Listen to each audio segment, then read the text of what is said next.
Eritrea, the pearl of the Red Sea.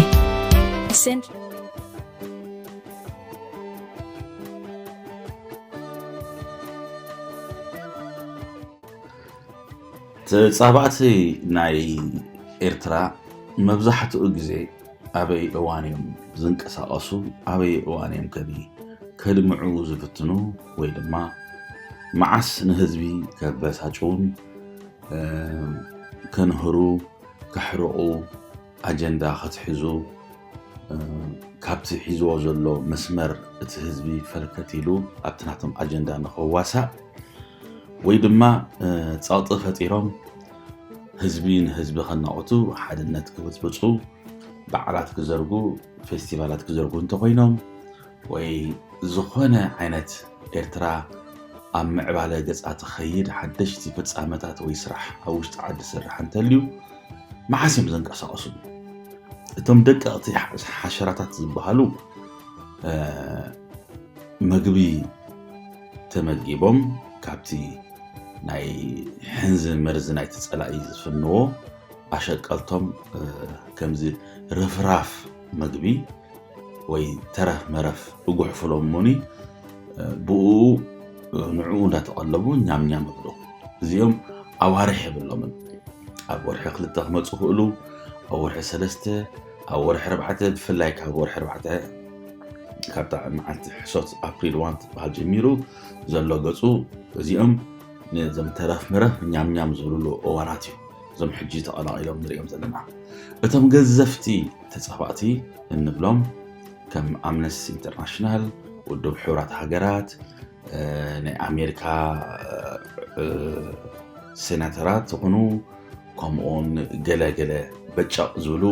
እዞም ሎፒስ ዝበሃሉ ተላኣኽቲ ናይ ዓዲ እንግሊዝ ዝኾኑ ናይ ዝተፈላለየ ኣብ ምዕራባውያን ሃገራት ዘለዉ ድማ እዚኣቶም ልክዕ ምስቲ ኤርትራዊ ዘብዕሎ ሃገራዊ በዓል መዓስ ጀምሩ ልክዕ ሓደ ኣብ ቀጻሊ ኣብ ወርሒ 5 በዓል ናጽነት ዝካየደሉ ግንቦት ብድሕሪኡ ክሳብ ወርሒ 6 መዓልቲ ሰማዕታት ንገብረሉ ከምኡ እናበለ ኣብቲ ናይ ሓደ መስከረም ኣብ ገለ እዋናት ድማ መብዛሕትኡ ግዜ ድሙቕ ባንዴራ ናይ ኤርትራ ኣብ ሶሻል ሚድያ ዘብለጭልጨሉ ወይ ድማ ተኸልዑ ዝወፃሉ እዋናት ተን ቀንዲ ፍጻመታት ዓወታት ዝተረኽባሉ ከም በዓል ናይ እዋን ፈንቅል ክኾን ከሎ እዚ ኩሉ ግዜ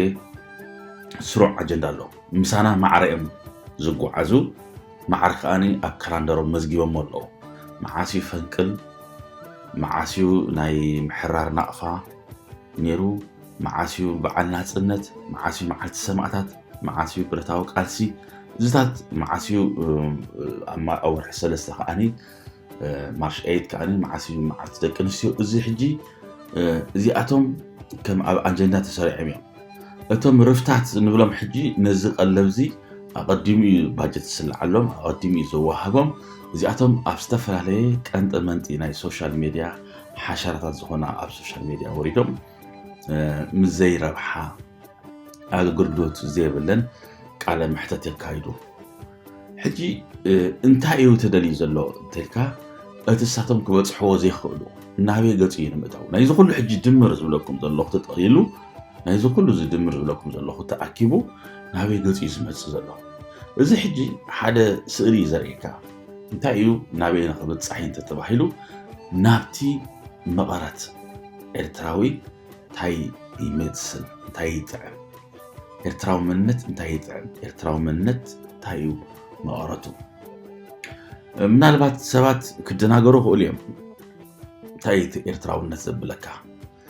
ናይ ኤርትራውነት ካብ ኤርትራውነት ክረኽቦ ይኽኣሉ ወይ እቲ ኤርትራውነት ዝበሃል ሲ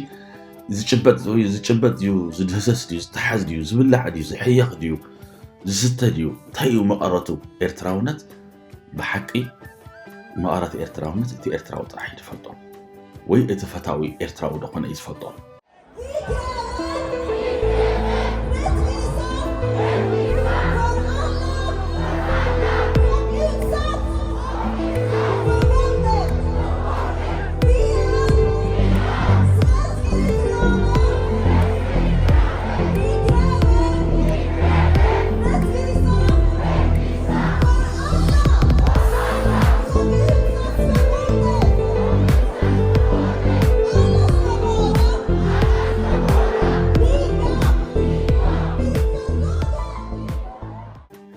ተፈታዊ ኤርትራዊ ዝኾነ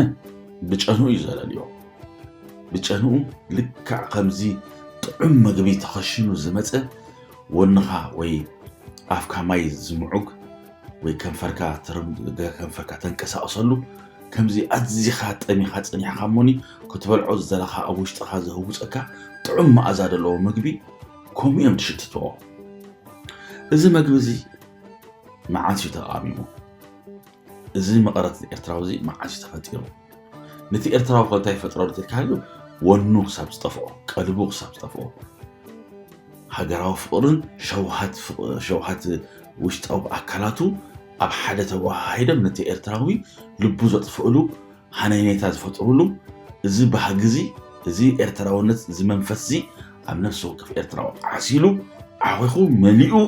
ልክዕ ከም መኣዛታት ልክዕ ከም ቪታሚናት ኣብ ነፍሲ ወከፍ ኤርትራዊ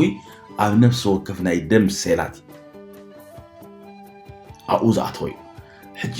ምናልባት ዓይነት ደማት ክንብል ከለና መብዛሕትኡ ግዜ ሰብ ይደናገር ይህሉ ዓይነት ደማት ክንብል ከለና 4 ዓይነት ደም ክህሉ ይኽእል A AB B O ገለ ዝበሃል እዚታት ዝተፈላለየ ኣሃዝ ወይ ድማ ፊደላት ተዋሂብዎ መፍለይ ናይ ሓደ ሰብ ብዓይነት ደሙ ክትፍለ ትኽእል ኢኻ ተመራመርቲ ናይ ሕክምና ብኸም እዮም ንጥዕናኻ ክሕልው እንተኮይኖም ዓይነት ደምካ ሪኦም እዮም ተሓገዝ ዝገብሩልካ ኣብ ሰውነትካ ዘጋጥመካ ዝኾነ ሓደጋ ኹን ዝኾነ ናይ ሕክምናዊ ጥዕና እዚ ዓይነት ደም እዚ ግን ኣብ ነፍሲ ወከፍ ሰብ ስለ ዘለዎ ፍጡር ዘበለ ሰብ ኩሉ እዚ ዓይነት ደም ስለ ዘለዎ ኤርትራዊ በተም ኩሎም ኣለው ዝበሃሉ ዓይነት ደማት ንጥብጣብ ናቶም ደም ናቶም እዚ ዓይነት ደም ዘለዎ ሰብ ፀሊም ይኹን ቀይሕ ይኹን ፃዕዳ ይኹን ሕብሩ ቆርበቱ ማለት እዩ ኣብ ኤርትራ ተሸዓትኡ ብሄር ንተሸዓትኡ ብሄር ኣስላማይ ይኹን ክርስቲያናይ ዝተፈላለየ እምነት ይሃለዎ ኤርትራዊ ጥራይ ይኹን ናይዚ ሰብዚ እቶም ዓይነት ደማት ኩሎም ኣብዛ መሬት እዚኣ ነጢቦም ኣብ መሬታ ኣብ ባሕራ ፈሲሶም ናቶም ደም ከም ማይ ዛርዩ ይዕፅምቶም ድማ ከም ፈልሲ ኮይኑ ተቆስኪሱ ኤርትራውነት ዝብል ሓደ ውሽጣዊ ሓይሊ ፈጢሮም ኣለዉ እዚ ሓይሊ እዚ ቅድሚ ምፍጣሩ ካብ መዓስ ይጀሚሩ ኣብ ኣርባዓታት ሕጂ ናብቲ መቐረት ኢና ክንመፅእ እቲ መቐረት ዝበሃል ዘሎ ኣብ ኣርባዓታት እንዳተኸሸነ ዝመፀ እዩ ኣብ ኣርባዓታት ክኽሸን ከሎ እዚ መኣዛዚ እዚ ምግቢ እዚ መቐረቱ እቶም ኤርትራውያን ስለ ኤርትራውያን ዝመፁ ነበሩ ኤርትራ ናፅነታ ክትረክብ ኣለዋ ኤርትራ ናይ ገዛ ርእሳ መሬት ክህልው ኣለዎ ናይ ገዛ ርእሳ ዶባ ክሕንፀፅ ኣለዎ ኤርትራ ሃገር ነፍሳ ዝኸኣለት እያ ኢሎም እዚ መቐረት እዚ ካብቲ እዋንቲ እናተኸሸነ ንፉዓት ኮኮ ከምዚ ኮኮ ሲቺፍ ናይ ምግቢ ኣብ ክሽነ ኮይኑ ነቲ ምግቢ ከቃመም ከሎ እቶም ኣቃመምቲ ናይቲ ምግቢ ዝነበሩ ከም በዓል ከቢረ ኣቦና ወልደ ማርያም ሸኽ ኢብራሂም ሱልጣን ዝኣምሰሉ ጀጋኑ ኣቦታትና ቀዳሞት እዚኣቶም እናኸሸንዎ እዮም መፅኦም ክኽሽንዎ ከለዉ ብኸመይ እዮም ከሸነሞ እቲ ምግብቲ ምናልባት ምግቢ ክኽሸን ከሎ ኮሚደረ ሽጉርቲ ጉዕ በርበረ ገለ እናገበርካ ተኽሽኖ ተቆኒኻ ኣብቲ እዋንቲ ነቲ ምግቢ ዝኸዝሊ ምኽሻን ዝጥቀሙሉ ነበሩ እንታይ እዮም እንተኢልና እዚ ንኣብነት ሓድነት ፍቕሪ ምክብባር ፅንዓት ሓቦ ኣይግዝኣን ምባል ዘይምንብርካኽ ንመሰልካ ምቅላስ ምንቕሓት ምግስጋስ ካብ ፀቢብነት ምውፃእ እዚኣቶም ኩሎም መኣዛ ናይቲ ምግቢ እዮም ናይዚኦም ድርኺት ከምዚ እናበለ ኣብ ስሳታት ነቶም ደቂ ስሳታት ኣብ እዋን ኣብ ስሳታት ዝተፈጠሩ መንእሰያት በላሕቲ እዞም ሕጂ ንሪኦም ዘለና ኣብ መሪሕነት ዘለዎ ኣርካናት ንዓቶም እዚ ምግቢ እዚ ተቐሪቡሎም ተኸሽኑ መፀሎም ስለ ዘሎ እቲ መኣዛ ናይቲ ምግቢ ንዕኦም ተዋሂብዎም እቶም ብሉፃት ኮኮ ናይቲ እዋንቲ ድማ ነቲ ረሴፕት ናይቲ ምግቢ ነቲ ሜኑ ሒዞሞ ድርኺት ናቶም ድማ ክሳብ ብረታዊ ቃልሲ እዚ ዝረኣናዮ ኣብ ሓምሳታት ዝሓለፈ እዚ ናይ በዓል ዝተፈላለየ ዓይነት ውድባት ፖለቲካዊ ሰልፍታት በዓል ሓረካት ዝበሃል ኩሉ ነዚ መኣዛ እዚ ሒዞሞ ኺዶም እታ መኣዛ እቲኣ በረኸታት ኤርትራ ምስ ወረደት እቲ ዋናኣ ጥራሕ ይድሕዛ ምክንያቱ እቲ ዋናኣ ካብ መስመሩ ትቀንዲ ሸፍ ካብ መስመሩ ኣይሰሓተን ነታ መኣዛት ኣኸጥፍኡ ዝደለዩ ግን ኣብቲ እዋንቲ ነይሮም እዮም ኣብ ኣርባዕታት ነይሮም እዮም እዚ መኣዛዚ መርዚ ኮይኑ ዝስምዖም እዚ ኤርትራዊ መቐረት መርዚ ኮይኑ ዝስምዖም እዚ ኤርትራዊ መቐረት ንዕኡ ነቲ ዝተቃመመቲ ኣፍሪሶም ናቶም ቀመም ከዳልው ዝደልዩሞኒ እቲ ናቶም ቀመም ከዓኒ ንገሊኡ ስሚ መርዚ ኮይኑ ዝቐትል ንገሊኡ ዘንቅፅ ንገሊኡ ዝጠጥዕ ዝተፈላለየ ዓይነት ቀሪቦም ኖ በዛ ዓይነት መንገዲ ክንከይድ ኣይክእልና ሓንቲ መቐረትና ኤርትራዊ ዝሽትት መቐረት መኣዛ መግቢ ሎሚ ኣብ ዓለምና እንተደኣ ኮሊልና መቐረቱ ዘይቀይር ናቱ ማርክ ናቱ ብራንድ ዘለዎ ንኣብነት ማክዶናልድ ነእተው ኣብ ማክዶናልድ ኣቲኻ እትረኽቦ ማክዶናልድ ምስ በልዓኻዮ ትበልዖ መቐረት መኣዛ ዘለዎ ምግቢ ሃምበርገር ኣብ ገዛኻ ኣቲኻ 100 ሃምበርገር ሰሪሕኻ ልክዕ ከምቲ ናይቲ መኣዛ ናይ ማክዶናልድ ዘለዎ ጨናን መቐረት ክትሰርሕ ኣይትኽእልን ኢኻ ሃምበርገር ክትሰርሕ ትኽእል ኢኻ ኣብ ገዛኻ ከም ናይ ማክዶናልድ ግን ኣይትሰርሕ ትኽእልን ኢኻ እታ ብራንድ እቲኣ ናይ ማክዶናልድ እያ እታ መቐረት እቲኣ ናይ ማክዶናልድ እያ ናይ ኤርትራዊ ከዓ ናይ ገዛ ርእሱ መቐረት ብራንድ ኣለዎ ኤርትራዊ ጥራሕ ይፈልጣ ከሻንያ ጥራሕ ይፈልጣ ንኻልእ ሰብ ግን ዕውልውል ክተብሎ ትኽእል እያ እዛ ብራንድ መቐረት እዚኣ ንኸፍርሱ ዓመታት ፅዒሮም እዮም ካብ ኣርባዕታት እዚኣ እንዳተኾልዐት እንዳጠጥዐት ብሉፃት ሸፋት ንብሎም ዘለና ሕጂ ብሉፃት ኣርካናት መሪሕነት ናይ ኤርትራ ሒዞማ ክሳብ ገድሊ ብፂሖም ኣብ ድሕርን ሰብዓታት ዝተፈጠረ ህዝባዊ ግንባር ወይ ህዝባዊ ሰራዊት ነዚ ኣብ ውሽጢ ሜዳ ዝነበረ ጋዕገልጠም ብምልኡ ነቲ ፀቢብነት ነቲ መኣዛ ደፍርስ ነቲ ልብኻ ደህውፅ ኣብ ገሊኡ ካልእ ቀመም በዝሕ ኣብ ገሊኡ ጨው በዝሕ ኣብ ገሊኡ በርበረ ልብኻ ዝነግሕ ዝነበረ ብምልኡ ፀቢብነት ረስሓት ብምልኡ ጉሒፎም ኣብ ሓደ ጉድጓድ ቀቢሎም እቲ ቀንዲ መቐረት ኤርትራውነት መኣዛ ዝብል ናቱ ብራንድ ሒዞም ወፂኦም ናፅነት ከዓ መፅዩ እዚ ኤርትራዊ መቐረት እዚ ሎሚ ኣብ ነፍሲ ወከፍ ኤርትራዊ ኣትዩ ንኤርትራዊ መኣዛ ወይ ኤርትራዊ መንነት ጨኖ እዩ ሎሚ ኣብዚ ሰዓት እዚ ነዚ መቐረት እዚ ንኸፍርሱ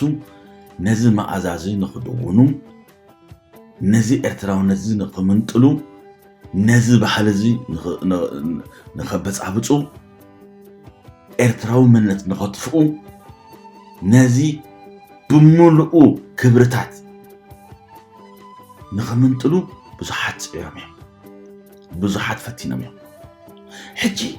እዞም ባእታታት እዞም ሓሸራታት እንብሎም ካብዚ ኤርትራዊ መንነት መቐረት ፈንጢሶም ዝወፁ እዮም ዘይመልእዎ ዘይቐፀልዎ ሎሚ ዝዓበየ ዝነኣሰ በዚ መቐረት ዝሓለፈ ነዚ መኣዛዚ ዝጣዕመ ኣብ ምረቱን ኣብ ሓጎሱን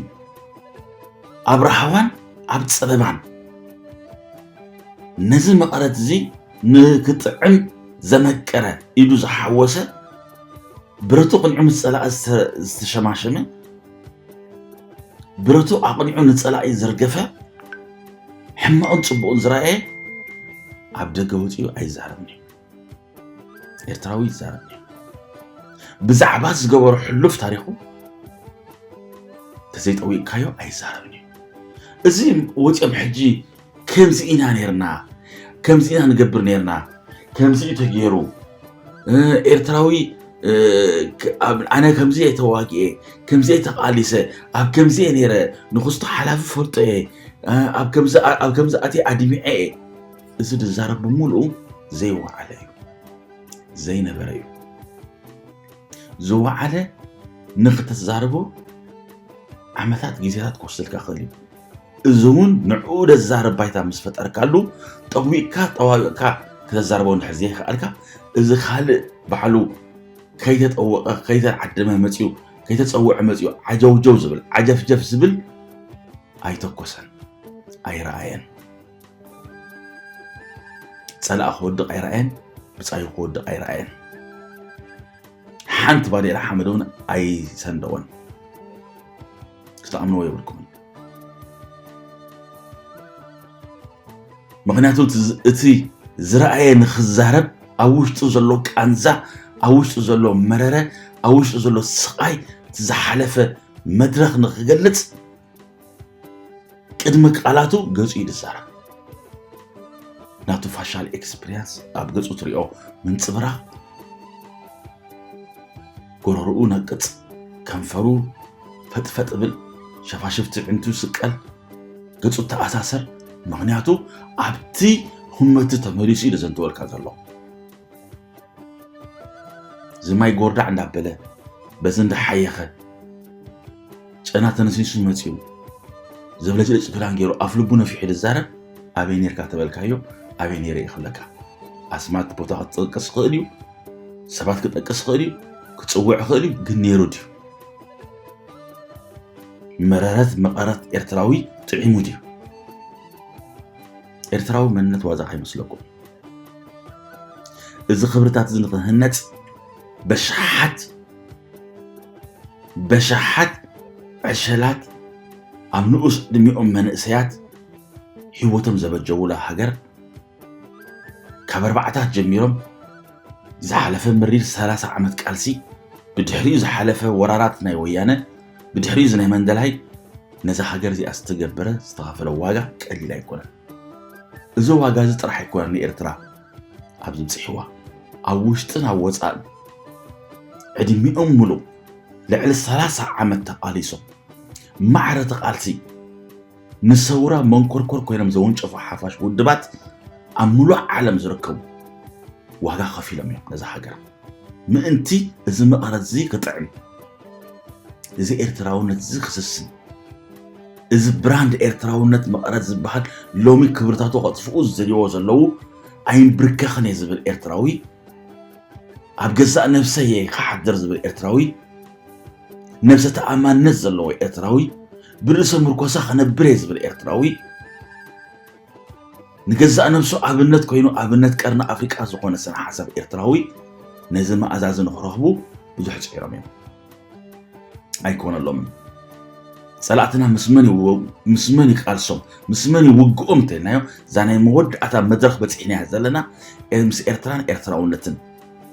مس حبرة السبنا يكون دلو مغنياتو منجستن هزمك تفل لك منجستن هزمك تفل تقونك حبرة السب إرترا خبص أبس علو أبرو حتى كنت فتيني أيكونن ببرات متشم بكل عينة مدعت فتينا منه سلازي كبرتاتنا إرترا تنكف علو مس كبرتاتنا يزولو قالسي مس كبرتات كاتوينو مبار نزق قالسي حيزو زولو حزبي كتفق علو نينا حزبي نحمشت ميلان حزبي سلازي أبزع عينت كيد زخيد دلو قالسي نمنتاي زلو تيلكا نإرتراوي كفل توصل زي كقالو بس حبرة السب إرترا بحالن إرتران يقالس دلو نابزخت مس انت هون كادا انت أخاخت قبر دلها معناتو كاب إرترا زركب عينت مستريلا تي إرتراوي بزعبا إرتراوي فلتي بزعبا مننتو بزعبا وش تحقرو بزعبا تصقماتو بزعبا محدرو أوشتو زلو تصقمات على اللي أتصبعو فلتي نبعد أول خلنا حليفو خبايك إني بزي نبعد أول قالس بزي وشت أول تصقماتو نخالك قالس اتتصلا أقل أوش انتهي قبرا الوقت لزي فلت